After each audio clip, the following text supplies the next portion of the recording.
Selamat pagi bagi kita sekalian. Tapukama ibadah tamanuguton marhite-hite maredde sian edde nomor 688 ayat sada sahatu ayat 2.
Kasih karunia dan damai sejahtera yang dari Allah Bapa dan anaknya Tuhan Yesus Kristus menyertai kamu. Amin. Yang menjadi nats renungan bagi kita pada pagi hari ini, Jumat 11 September 2020, diambil dari kitab Kolose pasal 3 ayat 17, demikianlah bunyinya. Dengan segala sesuatu yang kamu lakukan dengan perkataan atau perbuatan, lakukanlah semuanya itu dalam nama Tuhan Yesus sambil mengucap syukur oleh Dia kepada Allah Bapa kita. Melakukan yang baik kepada sesama adalah merupakan pemenuhan hukum Tuhan. Dalam Kolose pasal 3 ayat 12 hingga ayat 16 adalah merupakan praktek hidup yang harus senantiasa dilakukan bagi orang-orang yang telah dipilih Allah dan yang dikasihi Allah di dalam Yesus Kristus Tuhan dan Juru Selamat. Itulah sebabnya setiap kita orang yang percaya dan yang telah dipilih menjadi umatnya dan anaknya, kita senantiasa menjalankan kehidupan bersandar dan mengandalkan Tuhan di dalam kasih dan anugerahnya di dalam Yesus Kristus Tuhan dan Juru Selamat kita.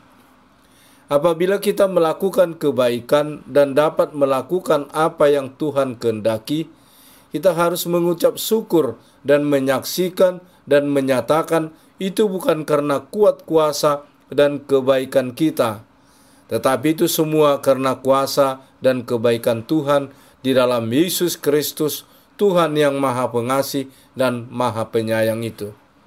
Kita tidak akan dapat berbuat apa-apa, kuat kuasa dan anugerah Tuhan Yesus Kristus yang telah mati menebus dosa-dosa kita dan kebangkitannya menjadi kebangkitan kita untuk hidup yang kekal bersama Tuhan Yesus Kristus yang telah naik ke sorga.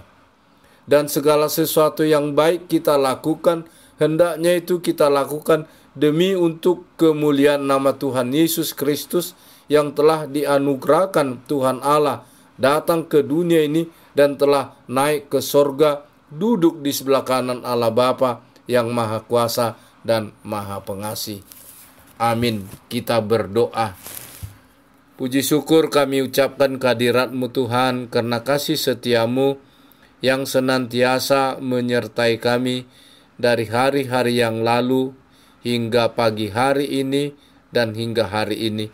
Ini semua karena anugerah pengasihan-Mu. Tuhan, sertailah kami untuk memenuhi hukum-Mu melakukan kasih terhadap Engkau Tuhan dan sesama kami. Mampukan kami melaksanakan itu menjadi kemuliaan bagi nama-Mu. Apabila kami dapat melakukan hal-hal yang baik dan melakukan segalanya itu adalah karena anugerah dan pengasihan dan kuat kuasa yang daripada-Mu Tuhan. Tuhan, tolonglah kami di tengah-tengah pandemi corona ini, di tengah-tengah berbagai pergumulan kehidupan kami. Tuhanlah menolong kami dan melepaskan kami. Hapuskanlah wabah corona ini dari tengah-tengah dunia ini, sehingga kami boleh bersekutu bersama-sama melakukan kegiatan kami seperti waktu-waktu yang lalu. Tuhanlah memberikan kekuatan dan kesehatan bagi kami di tengah-tengah keberadaan ini. Tuhan, tolonglah bangsa dan negara kami, para pemimpin-pemimpin kami, para medis, sukarelawan di seluruh dunia ini untuk mengatasi pandemi corona ini. Tuhan, sertailah kami dalam segala derap langkah kehidupan kami. Ampuni segala dosa dan kesalahan kami, agar kami senantiasa layak di hadapan-Mu dan dapat melakukan aktivitas kehidupan kami di dalam anugerah dan pengasihan-Mu. Terimalah Tuhan doa kami ini di dalam pengasihan-Mu, di dalam Yesus Kristus, Tuhan dan Juru Selamat kami. Amin.